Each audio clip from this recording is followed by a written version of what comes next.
Spring fishing season is just around the corner, and Borders Sporting Goods is your fishing headquarters for rods and reels from G. Loomis, St. Croix, Fenwick, Lewes, Daiwa, Shimano, and Abu Garcia. No matter what species of fish you are targeting, Borders has the perfect setup to make your next trip on the water a success. Borders has baits in every style and size, with a wide selection of tackle from Berkeley, Strike King, Zoom, Z-Man, Bandit, and many more. Before hitting the water for your next fishing trip, stop by and stock up at Borders Sporting Goods, US 60 West in Ashland.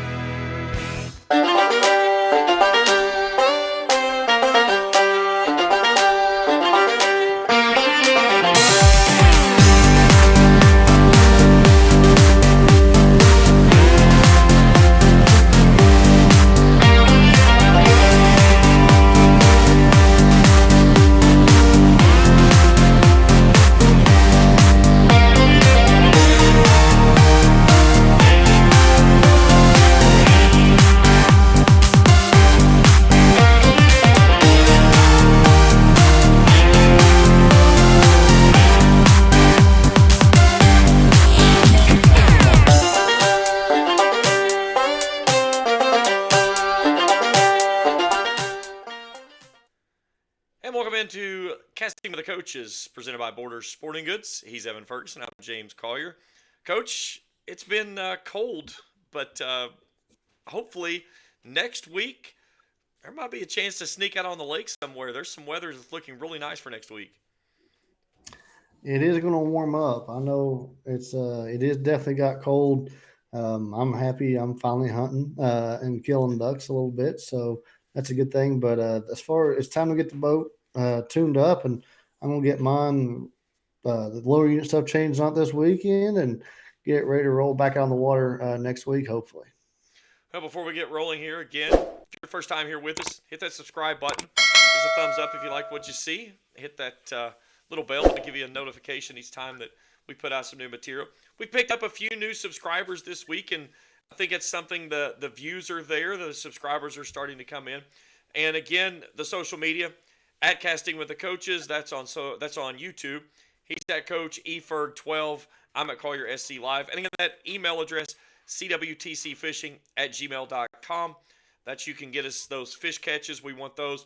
And that's going to be how the giveaways are going to start working when we start rolling stuff out here, probably coming up in the month of February.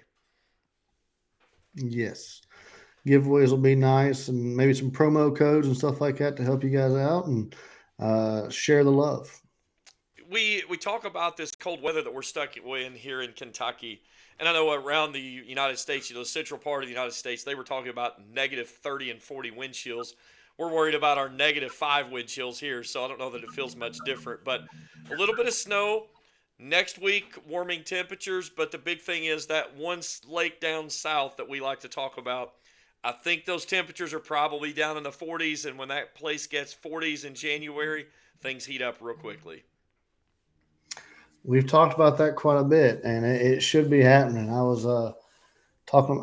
It should be a lot of fun. I was actually going to try to go down last weekend just for the 3-day weekend, and I was going to try to do my pre-practice period for Ouachita. And the cold temperatures of wind chills below zero, and predicted snow totals were pretty high. I didn't feel like driving the boat 11 hours in that and risking that and something bad happening. So I'm going to have to continue to do the computer scout. So hopefully it didn't cost me any chances there of anything, but it's hopefully this next week we'll be able to get on the water and have some fun.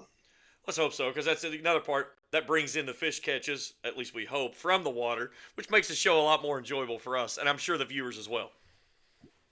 Yeah, I mean, we can only talk about cold weather fishing so much. I'm ready to get some warm weather fish talk going on here before too long. Without a doubt. Well, this evening we're going to break down, speaking of, this week we were talking about, we said, what do we want to start talking about? And I think we've kind of labeled out the next 3 episodes to where we're going to talk about rod and reels this evening, get everything, kind of your setups, what you can use, what needs to work. We've got terminal tackle coming up, and we've got line coming up, and we're going to do some really cool stuff with line. I'm going to get some different types of line, different brands and manufacturers of line, and we're actually going to do some live testing, and we'll see which one holds up on the old abrasion test, if you will, right here live on the show. Hey, you gotta see it for yourself, and firsthand testing is the way to go because, I think we even talked up with line adding in how you tie your knots is going to be a different thing to kind of affect how that's going to go too. So that'll be a good one, but try to get all that stuff covered here while it's still cold before we get the warm one that's going on. Well, let's start off first, rod and reels. And again, you don't have to have super great tackle to be just a novice fisherman. You need something that's going to work, that's going to be enough to where you can go out and do what you need to try to do. But if you're trying to take that next step forward, you want to start tournament fishing, or you're really going to try to stow out and compete in the fishing level, that's when you really have to get precise with what you're trying to do. Because obviously, if you're going to go out and try to punch grass and mats, you don't want a medium action or a lightweight spinning rod. It's going to be a terrible day at the office. Yeah, I mean, like you said, I think we could look at this in two ways, and I kind of want to break it down for everybody. Is in like, if you're on a budget, what are you looking at? What do you need? And then there's so many technique specific things. Like you talk about punching grass, not something we do a lot of around here, but if you're going to be doing that, you definitely want to make sure you have the right equipment. Throwing an A rig, something you have to have the right equipment for. Those big glide baits you see today. I mean, and then how important is there's so many different things we can go into, and we'll get into that here in just a second. Not to get off on a tangent, but you grabbed my attention there. You say glide bait. That's going to be an upcoming episode because I was out of Borders and they've got the new soft glide baits, several sizes, several different colors. We're going to talk about those and break all of those down. I did throw some hard glide baits last year. Didn't get any hookups. Did get some follows. One fish was about half the size of the glide bait, which was kind of funny. But they've got the glide baits now all the way back to 5 inches, up to 7. So you got the different looks there. But I want to break those down and see how those work out. But that's another one to come a little bit later. I get don't we got so much we're trying to talk about. Don't to get off of tangents here, but that's the fishing in us, man. We get excited when we start hearing about different stuff that we're going to try. Yeah, we're going through withdrawals right now, so we might get on some tangents and sidetracks. But the glide bait stuff is kind of fascinating. Milliken kind of made it even bigger. I feel like lately with and all his stuff going on, so it'll be some cool stuff to look into. When we talk about fishing, and a lot of times you look at, depending on your skill level, will depend on what best access that you have to whether you're going to be using spinning tackle or you're going to use baitcasters. And a lot of the type of fishing it is, are you going to be throwing lightweight tackle? Are you going to be trying to crank and grind and throwing some heavy tackle, stuff like that? And there's some spinning tackle that you can kind of go both ways with. But again, you have to understand where the best avenue is for what type of fishing is that you're going to try to be doing. Are you going to be throwing light tackle or are you looking to try to burn some water? And that's where you have to make your decision. Is it spinning tackle or is it going to be a casting reel? Yeah, that's kind of a very big open ended topic here. What you're getting into because I think starting off, everybody. I think you got to have a spinning rod in your arsenal, no matter who you are, no matter how much you try to say they're fairy wands or whatever. I think you got to have some type of like a medium action spinning rod and a spinning reel in your arsenal to throw some lightweight stuff. You got to have that ability to do so. Definitely the casting reels. Actually, I asked the question when I first started getting to fishing. I never forget. I was a kid in my dad's garage. We was out there looking at all the old reels he had and stuff, and he goes, "If you throw that one," I picked up a casting reel, and he goes, "Pick up that, you're gonna get backlash." I said, "What's backlash, Dad?" And he goes, "It's a fisherman's worst nightmare." And so somebody and uncle's there. He goes, "What do you think about? Tell him about backlash." And he's like, "You don't want to know about backlash." I mean, I was a little kid at the time, and I never forget. I'm like, "What is this mysterious backlash they're talking about?" And I was really intrigued by the idea of like getting into it. I wanted to throw it just to say I could, but then I realized, what's the purpose of this thing? If I'm throwing this in every 5 to 10 casts, I'm having to pick out this backlash, which I realized what it was when they bought me one. Um, I thought, why would people throw them? And then you start looking at it. After you get more into fish and you kind of get confident with using it, and you realize that it really lengthens your cast. I think that's to me that's the number one reason to start off with. It lets you cast a lot farther. So the reason they call them casting reels. I think you can cast farther with them maybe that's not where it came from, but that's Evanism on why they call them casting reels. But the spinning reel is something you can get by with a lot of that. And I grew up fishing a little clicker and a 33 and spinning reel and caught a lot of fish that way. But then what that backlash was opened up a whole new world and a whole lot more expensive stuff to buy. That's for sure. I remember my first bait caster that I got as a kid. It was a Shimano, and to this day, I don't know that I ever successfully casted it without blowing it up. It was just never a good fit, and I've never liked Shimano since. But I remember when I first started tournament fishing, and I had a lot of entry level stuff, and I drew out with a guy. We were fishing Yatesville Lake up here in Kentucky, and we were going to go pitch and flip on the kind of the wood that had floated back into these little pockets, and they were all flooded in there, and we were going to try to punch through those. And it was probably one of the most just frustrating days on the water, because every time I was trying to pitch, it was the old word that we call in the circuit, the professional overruns. Backlash city, backlash city, back, and this guy up on the front of the boat, he's just boom, boom, boom, just putting him everywhere, and it's like flip, pull, and it was very frustrating until you pick up a reel that is set up to do stuff like this, and then you start doing this stuff with ease, and it's like, wow, I'm spending more time fishing than I am picking line out of my reel.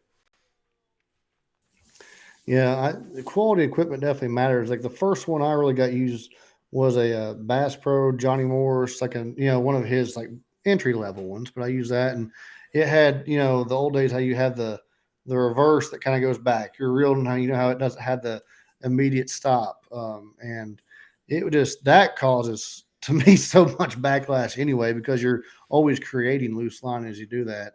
And I thought I had figured out the masterful thing of I'm just going to put less line on here. And that way, if I ever backlash, I just have less line to pick out. That's a lot easier. And I told my buddy that, and he goes, one of my buddies who really got me into bass fishing, he's like, Evan, if you put more on there, it's actually easier to cast. It actually runs better. I'm like, really? And I was like, yeah. So he spooled me up, and that night at his house, and I kind of that was a big thing I learned, and it's gone a long way. And that's simple stuff. A lot of you guys probably letting her listen or laughing at me for saying that I did that, but I bet I don't want to be honest when I'm talking here and kind of tell the goofy stories that I remember learning. Getting into fishing. It was if you don't have somebody tell you a lot of things, you never know. And there's these resources with YouTube and stuff out there now that really helps it. But the quality equipment matters. And I went to then my first real bait caster that I fell in love with was the opposite effect that you had. I fell in love with the Shimano Canon, and they were it was to me that was the most expensive reel I've ever seen at the time. I bought it, and I was super pumped. And now I realize that it's one of their beginner levels, but at the same time, it doesn't mean it to be beginner. It just can be more of a budget, is what I like to call it. I don't like to say beginner. I just say budget. But that thing, we went down to Clarks Hill Lake and was throwing little lightweight Carolina rigs, catching all kinds of fish, and I just turned the brakes loose on that thing, casted a mile, and I fell in love with those Canons. And I still think they're today one of the best casting reels on the market. But it was after I learned how to use that, then I want to buy something fancier and try different ones. And um, definitely unique. But when you first get your first decent quality one, it's an eye opener. Like you said, you're sitting there and you finally get a good reel to go flip along behind somebody. When you can actually flip and make good casts, that's the big thing about casting reels too. You can just get back on and turn the spool back faster. Like spinning reels, like you can roll cast it, you can still skip it underneath docks easy, but you can't get it reset quick, in my opinion. That's kind of why it's hard to throw a spinner bait or something on a spinning reel. It's hard to throw stuff like that because it's hard to, you get so much line twist and issues then, and that's a whole nother category. The one thing I'll say with when you're talking about bait casters and you're trying to decide what it is that you're doing, you got to also understand what are the elements are you fishing in? Are you going to be fishing shallow water where you're around a lot of docks that you're pitching and skipping? Or are you fishing an area where there's always a lot of wind that you're dealing with? And if these questions are yes, that's probably where you want to look at and say, okay, this 69.99 reel may be okay, but this 89.99 reel is probably a little bit better for the elements that I'm going to be fishing in. That's not going to cause those consistent backlashes that you're going to deal with maybe you get from an entry level model. Yeah, I mean that's a good way of looking at it too, because you just don't want to have you don't. Whenever you have a chance to go fishing, I mean it is you might have to pay for some more quality up front, but I definitely recommend talking to somebody if you're at Borders looking at it or wherever you're at about getting something that it's trusted that you can actually use, because if you only get to go fishing once a month or every so often, you definitely you might get used to how to cast that, say, entry level reel to begin with, or the budget reel, and then you end up being frustrated the whole time because it just doesn't cast good. To this day, I can cast. I feel like I'm pretty confident with how I cast, and there's some reels that I just don't cast well, plain and simple. So you got to definitely get something that works for you. And there's an argument once you get into something, you start learning how one reel works. You kind of want to stay with, if you're going to buy more reels, stay with that same brand or stay in same braking system or same thing like that, so you're comfortable on how to adjust it, because different lures and different things are going to be at a different settings on how you want to cast it. And something that you're going to notice too, when you start dialing in your reels, you're going to find certain lures work better with certain reels. And that's the setup that you want to have it set for that rod. It's like you don't want to take your cranking rod and throw a spinnerbait on it, and vice versa. You want your crankbait rod set up for crankbaits. You want your spinnerbait rod set up for spinnerbaits. You want your jig rod set up for jigs. But like you said, setting those dials and getting those fine tuned, that's what we've got. And that's something we're going to look at here tonight. The difference between this knob, and I'll flip this one over here, and this knob. Two totally different knobs that they do so many things for this reel. And it's something that we're going to look at as we go through here, of how important those two are of getting yourself dialed in, and then how one makes a fine tune adjustment over the other. That's where we'll start with this one. And along with both those knobs, you have some of those centrifugal systems, like some of those Shimano's and other ones. You have to pop off that left plate and manually do some brakes in there too. So there's different ways they all go. But I'll let you kind of take the reins and get started here. Well, the one thing I will say, this is the new Lose Tool tournament. I just got this one for Christmas. I love these reels. Lose has been something that's been really good to me. It's like you said, it's something I'm comfortable with. I got a lot of confidence, and no matter whether it's this model of Lose or a different type of Lose, the braking systems are all set up the same. And if I knock another one over here, the one thing I really like on the Lose is over here on this side here.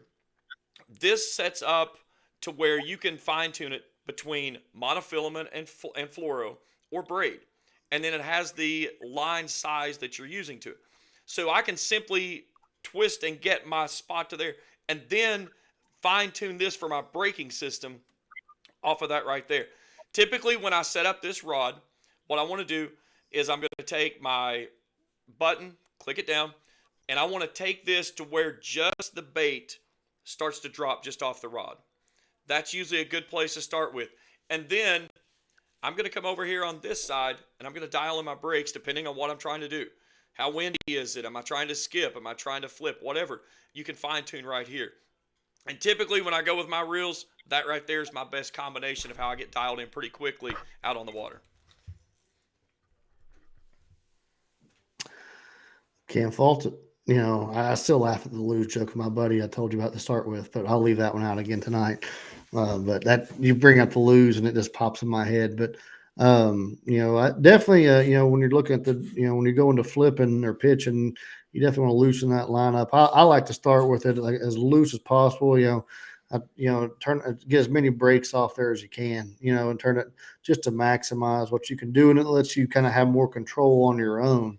But if you're starting off, you want to crank them down and kind of test to see how loose you can get it, so you don't blow it up on your first couple casts. But the looser you can get one, I feel like the better off you are to be able to cast and cover more water and make better roll casts. It's all about letting that line shoot freely off the reel.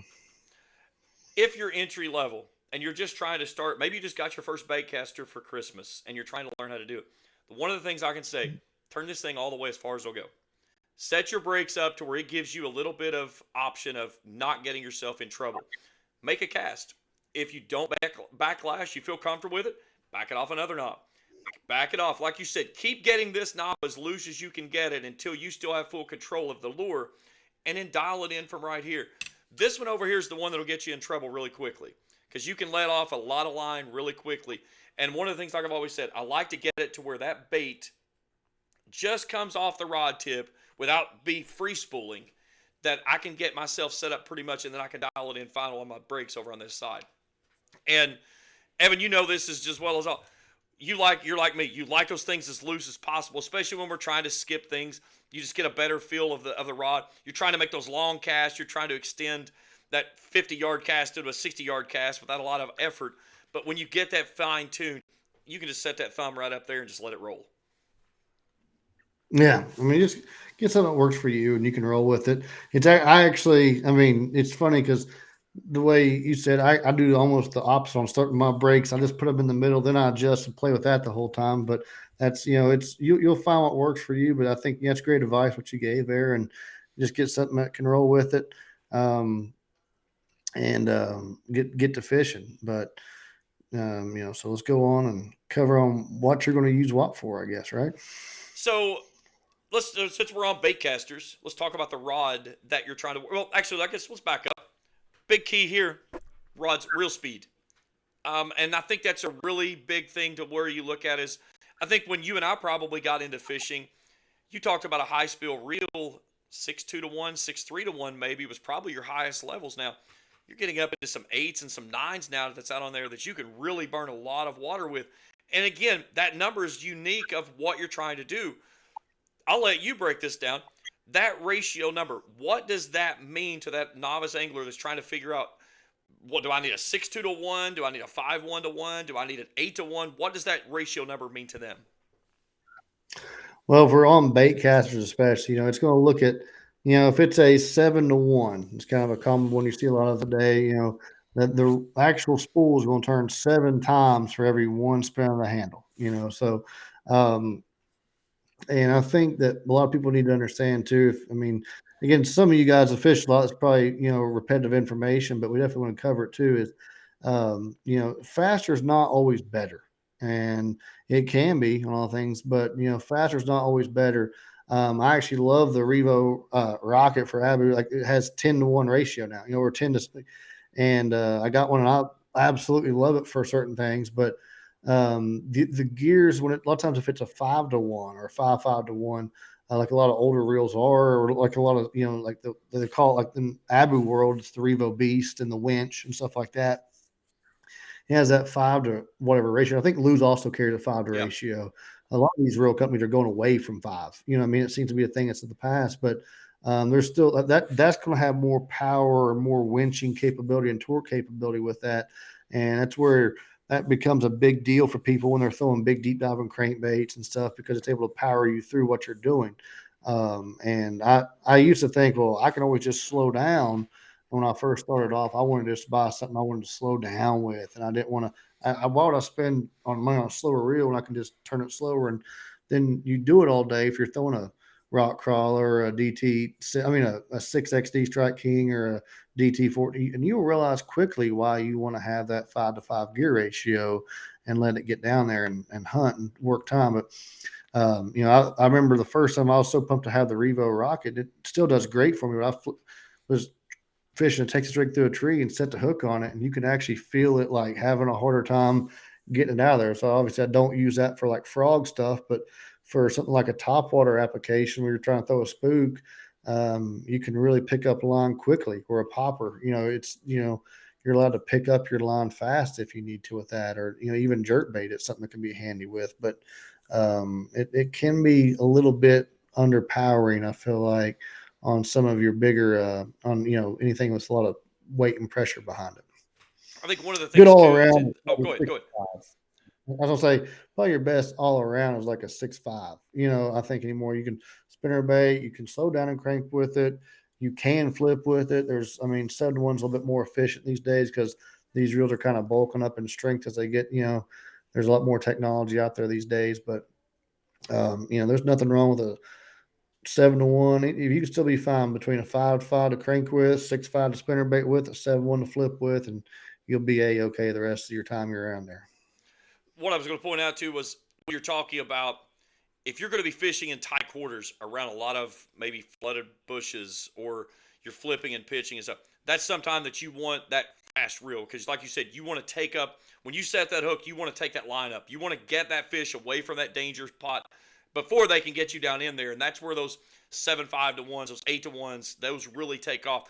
Um, I've got several of the 7 to 5s. This one's actually an 8 to 3, and I mean it takes up a tremendous. I've used this one a little bit when we've been out on the water a couple of times this past year, but it's just being able to get that line taken up before that fish can get you into that lay down or around that branch or whatever it may in that thick matted stuff. You want to be able to take that up. But again, like you said, those are not the do all of fishing reels that's out on the market. Well, yeah, and something else when you're looking in the reels, always look up, the max drag power, when you're looking at that stuff because if you're around a lot of thick cover and you're going to heavy, heavy line that can handle it, some of those have like 14 pounds max drag or, that's just a number I pulled off of one. But if that's with it cranked all the way down and if you're fishing on that cover with heavy line, you want that thing cranked down so you can get it out of there. But at the same time, I don't usually leave it that way. I go with a little bit lighter line to be more, but you can always set the hook with it a little bit tighter, then loosen it up as you're fighting the fish to kind of help you maximize getting it in without breaking it off, of course. But the drag is something you also want to be playing with a lot on there too, and something you'll get the feel of. You definitely don't want it to be too loose when you set the hook, or it's just going to be a heartbreaker. When I set my drag, and I'll let you talk about how you do this thing. One of the things I like to do, and again, it's depending on what I'm fishing around, but I like to take it to where just when I pull, I get just enough to where it engages the reel, and then maybe give it just a tick more. But like you said, you don't want to pull it and it instantly pull away. But I don't want to have to yank on it but do anything because one of the things I've seen so many times, you've got it too tight, a fish gets to the boat, and then all of a sudden it sees that net and makes a hard dive, boom, pop, and it's gone. Yeah, it's something you'd be afraid of there. I've my biggest thing I have my biggest problem is, and everybody who fishes with me knows it, is I get really excited when it's time to set the hook. Okay, like most people do, You've I got am the a nice step back. I'm gonna stay. My toes are gonna curl, and I'm gonna let that thing have all it's got. And and especially if it's been a while since I got a bite, I'm gonna set really hard. And I actually play with setting it a little bit looser, just because and I always sometimes will get that extra set after I get it the first time, just because I broke off so many times on a hook set because I'm excited. I go to water and I'm bringing it back and I'm being an idiot by doing so. And that's just who I am. And I get really excited. I'm a really intense person. That's just and it's cost me a lot of fish over my life so far. And it's going to cost me some more this year, I'm sure. It seems like whenever, oh gosh, I still remember this year. There's a big one on the bed. We'd fished all day, didn't have a fish. 1 o'clock, we started catching them, me and Nate, and we are going along there and we caught 4. And I said, there was one bed here. We caught there this morning. And then there was another one. Go back in there and catch the other one. We had 15 minutes left and flip out there. I see it swim over right on top of it. And I was so excited. And I just pow. And I'm like, I'm stupid.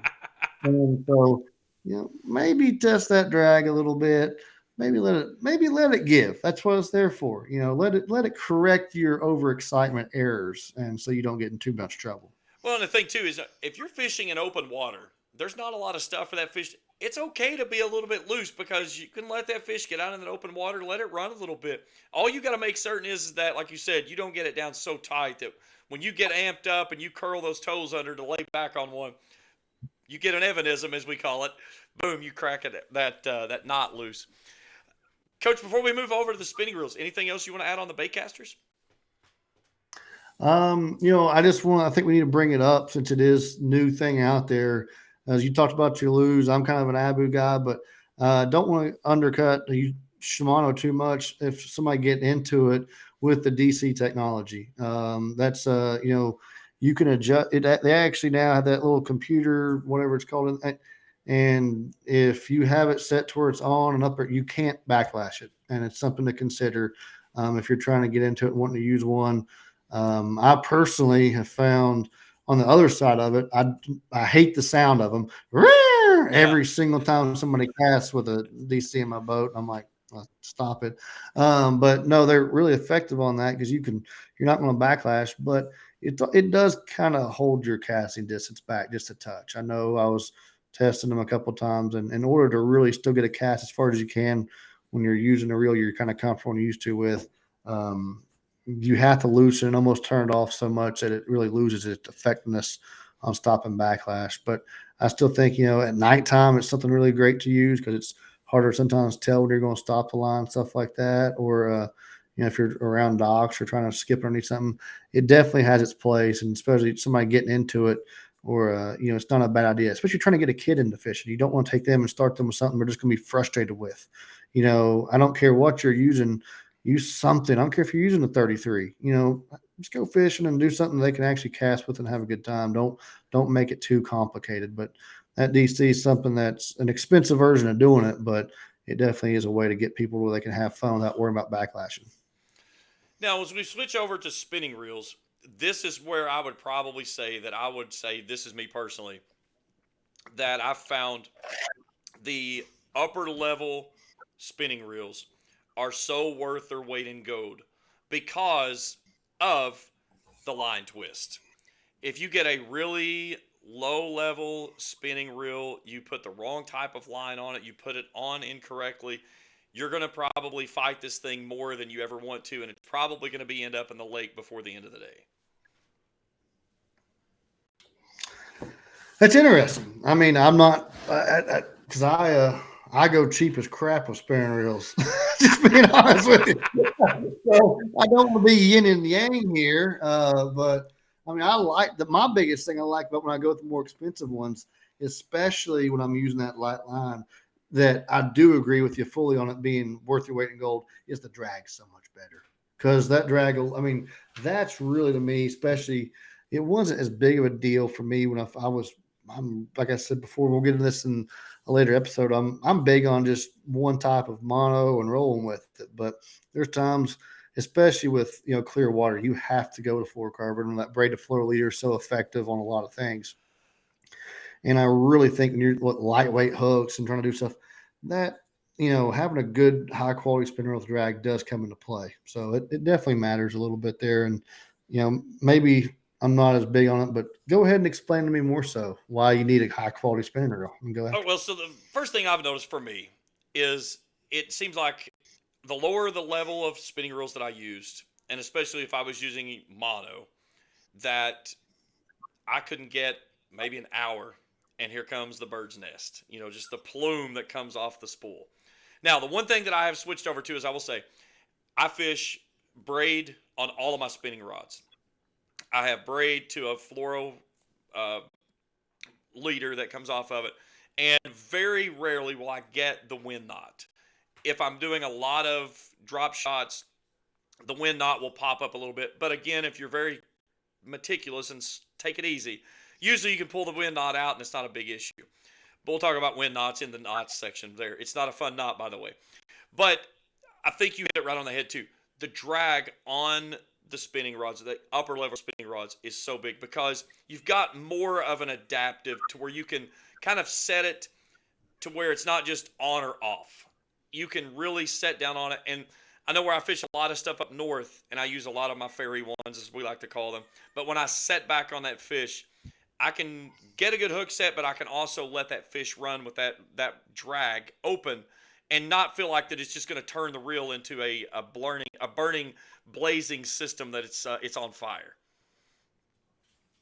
Yeah, I mean, you look at a lot of. I guess it's kind of on getting what you pay for. You look at a lot of the old school guys and like the older guy. When you see the older Bassmaster shows on TV and other stuff, you see a lot of back reeling. You know what I mean? Because they didn't trust the drags in those old spinning reels, and they're doing stuff. So you can always flip the switch and back reel, and then cake up ground. And it takes a little effort there, but it's nowadays they can have such good drags. You set the hook and you can even loosen as it goes. And this is a good one. I'm gonna let it play, and I love the sound of that There's no spinning reel better drag. sound. I would love to have my ringtone on my phone with that sound. Well, there's nothing. I think it's definitely a possibility. I think there's got to be that out there, right? You're the tech guy. You can fix it. I'm not the tech guy. I'm sitting here, just going with the cheap reels and going for it. So maybe you can straighten me out. The big thing I will say about spinning reels is and it's something I've noticed probably over the last 10 years or so. They make a lot of different sizes to where used to it would seem like they were all either really tiny or really big and bulky. And now they've got them to where they kind of like with the baitcasters. You've got some of the bigger baitcasters. You got some that are the smaller, compact, lightweight ones. But you can really set it up for what it is that you want to go with. But again, it's so much of what you've said with the baitcasters. When you find a spinning reel that works for what you want it for your application, stay with that same style, that same brand, because when you find one that works, you want something that is going to be able to be repeated no matter what type of bait system that you're going to be hooking up on it. Yeah, I think that's big. Rick Clunn actually said, I remember those old Bass Pro DVDs. I don't know if you ever, or the old Bass Pro show that he's been Outdoor Channel. Rick Clunn on the art of angling. He talked about how he kind of went to every single rod and reel combination was the exact same ratio, the exact same reel, the exact same rod power, and even the same line type. He said he only at that one point he was only switching this. He said it's easier for him to adjust to the weight or whatever the type of bait it was than anything else. So I definitely am with you on staying on something consistent because it lets you gain confidence in what you do and kind of gain the familiarity with what you have to use. My dog was barking No, really it's loud. probably So because of my stupid cat. It's hearing my cat that's meowing. that was where the cat was at? I'm sitting here like, No, it's what? my There's one of my my phone's stupid cats that ringing. just walks around this house meowing all evening. So I had a point I was getting ready to bring up, and I just got overwhelmed. I was like, "What?" I had phone ringing. I had cat meowing, dog barking. I just want to be catching fish, but no. With the spinning reels, going to go on with. I want to go with one thing we talked about with the ratios. You don't see like seven. Hardly ever see a 7-to-1 spinning reel. They actually have kind of created the Rocket series, but you got to think they're going to pick up a lot more line per turn. A 6-2-1 that spinning reel is a little bit. It's just bringing more line around. So I think when you're looking at, they're not going to be as fast as those bait casters, but those new spinning reels, it's still the same concept for everybody on how that's working there. But I think I will say if I'm throwing a spinning reel anymore, I will always just be a 6-2-1 every single time. The different sizes, are kind of a different thing. Some are a 30 size reel, a 40 size reel, 20 or 10. I think the 20 to 30 size, even some companies do the 2500 series. I think that's really where your happy mediums at in bass fishing, somewhere between that 20 and 30 size, where you can make something that comfortably fits in your hand. Some make their 30 sizes a little bit smaller than others, and so something that fits in that size is kind of where I'd start with for everybody. yeah, I like the loose 300 series. Those are they're compact enough to where they're not heavy, but they've got enough backbone. They cast really well. They've got a really good drag system to them, and they just fish well. And again, there's we're not paid. I'm not paid by Luz. You're not paid by Berkeley and Abu, and it's just something that's our confidence builders. And when you're on the water, that's what you want. You want whether it's Daiwa, Shimano, any manufacturer that's out there. Use what works for you, both for your budget and what it is that you're trying to accomplish when you're on the water. No doubt. And I think one thing we need to. I don't know if you got this on the list over to go with too, but look at technique specific. Like, what are you looking at? If you can get 5 rods, like what would the 5 combos of like, what you're going to go with? Well, we're just on reels now. I guess I'm getting too far away, but we'll kind of Our tie rods are that in. coming. Okay, I'm sorry, I got so sidetracked on my time there. We've been talking on this one for a little bit, so I wanted to not to kind of take people too long, but we definitely need to look at what are kind of be like 5 different types that you need to probably carry with you at all times. I would say. Well, and that brings us to an interesting conundrum here, Coach. Have we talked so much about reels? Do we want to maybe let's break it into 2 parts? Let's make part 2 the rod series because I think we've really covered the reels well, and I don't want to shortchange on the rods because there's a lot of stuff that needs to be talked about there as well.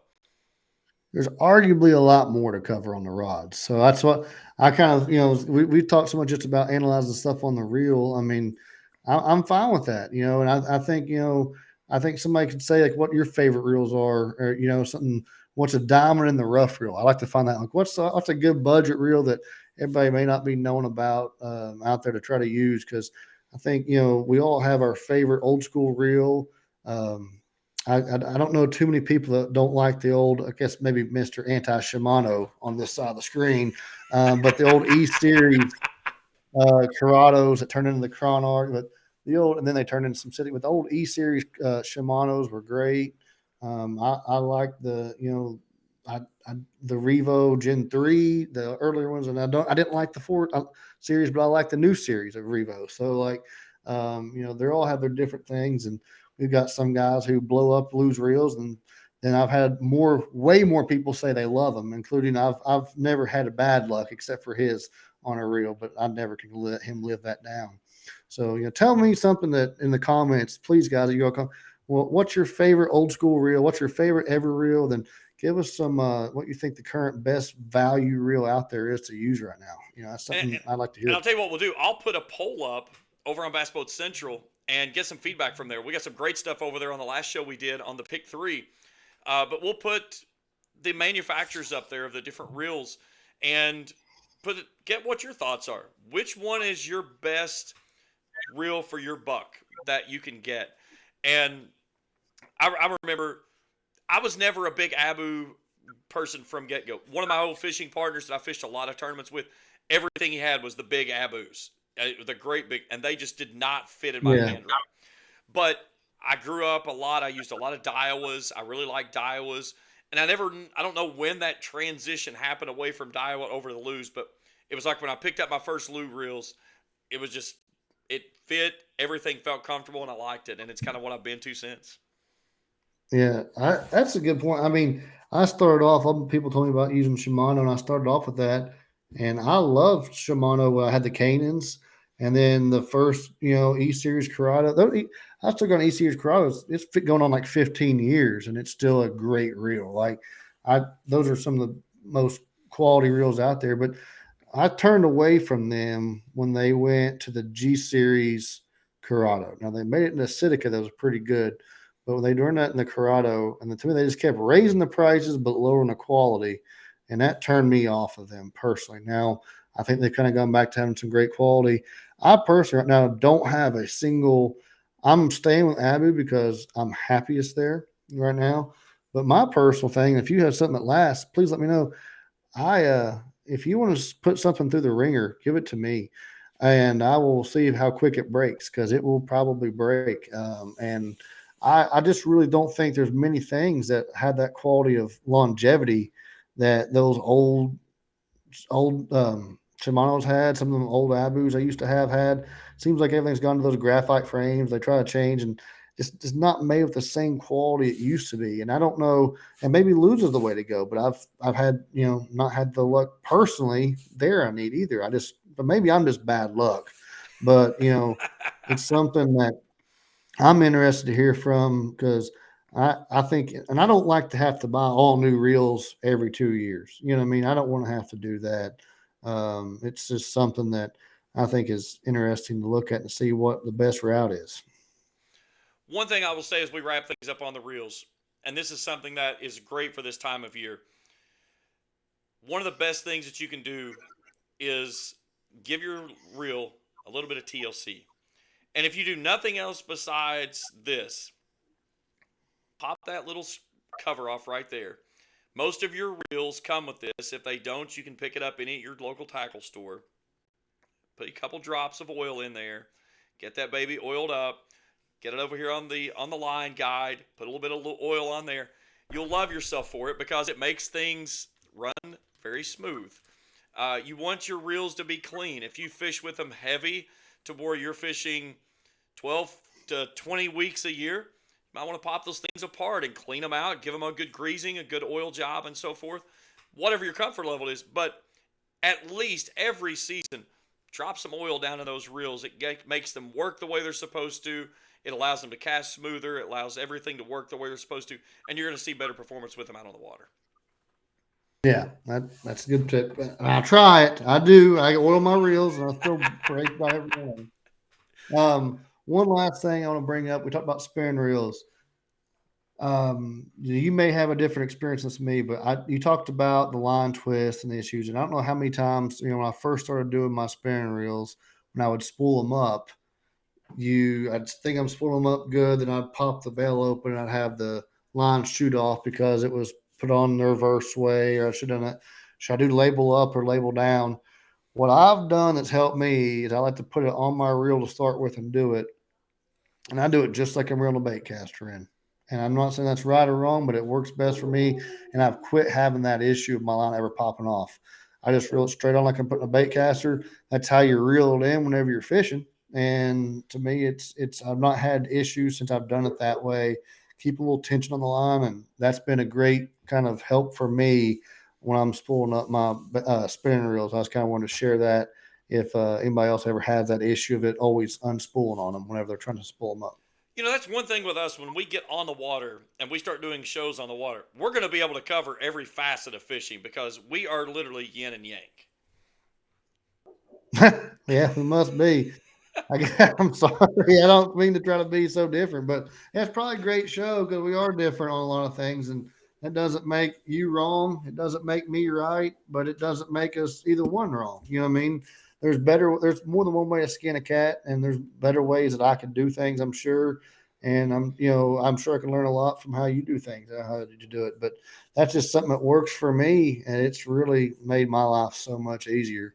But I don't know. It just works. So that's what I do. Well, and I know that's something that I'm looking forward to working with you this year is because your level of expertise, you've got some things outside the box that I've not seen, and I'm excited to see what those are. And I'm hoping that some of the stuff that I do helps you a little bit along your journeys as well. And it's going to make a lot of fun making some shows as well as we go through making some good fish catches.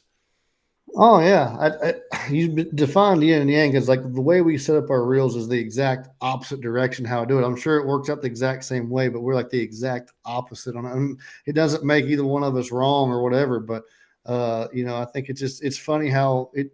I don't think there's any one way to do anything, and I think that's the thing. You're listening to us, and I'm sorry you listen to us ramble for an hour here about doing things different ways, but I think it's fun for everybody to get on the water and figure it out yourself. And that's why you got the comments. Show us your way of doing it better, or tell us what I'm doing wrong, or tell him what that he did it wrong and it should have been my way. Like I said, I'm just, but uh, Here's the hard but question: are it's you just going to be something you yin or can are you going think. to be yang? I I feel like I'm a yang guy. You're a I don't yang guy. know. I'm just Okay. I don't know. I don't know what yin and yang. I know what it means, but like I don't know where the yin. I don't know if there's. I'm sounding too redneck and different. I'm gonna shut up before this thing kind of becomes a soundbite on something. Evanisms and yang. That's our stuff here on this show. Hey, before we wrap things up again, send your comments there to our email address, cwtcfishing@gmail.com. Follow us on the social medias there. On YouTube, it's at Casting with the Coaches. He's at Coach Eferg12. I'm at Collier SZ Live. We'd love to hear from you.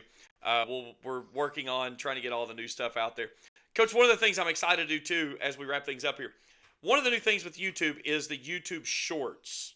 And I don't know if you're familiar with those, but that is something that is really big in the world of YouTube. So the next time we get out on the water, hopefully next week, maybe we can get some decent fish catches and we'll fire out some YouTube Shorts. And I think those will be some really good things. Plus, tackle tips as well that we can get them out there on that as well.